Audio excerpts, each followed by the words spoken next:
તો હાલો આજે આપણે આવી ગયા છે આપણા બોરના બગીચે, જ્યાં આજે દવાનો સ્પ્રે કરવાનો છે બોરડીમાં.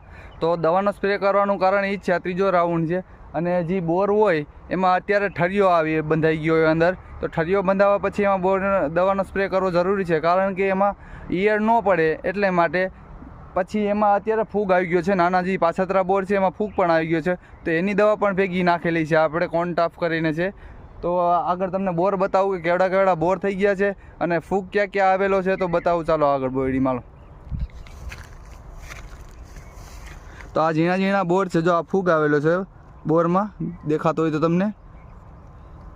આ જો આ જે પાછતરા બોર આવે ઝીણા, જો એમાં ફૂગ છે તો એનો સ્પ્રે કરવો જરૂરી છે. અને જે આ મોટા બોર થઈ ગયા છે જાણે કે આવા, તો એમાં ઠરિયો અત્યારે બંધાતો હોય એની હિસાબે અત્યારે દવા છાંટવી જરૂરી છે, કેમ કે જો દવા નહીં છાંટી તો એમાં અત્યારે એ બોર ખરાબ થઈ જશે, ઈયળ આવી જશે બોરમાં, જો આ મોટા બોર થઈ ગયા. બાકી જે ઝીણા બોર છે એમાં જો આ પીળા થઈ ગયા દેખાતો હોય તમને, તો એમાં દવા છાંટવી જરૂરી છે. એટલે માટે ચાલો આગળ બન્યા રહ્યો વિડીયોમાં.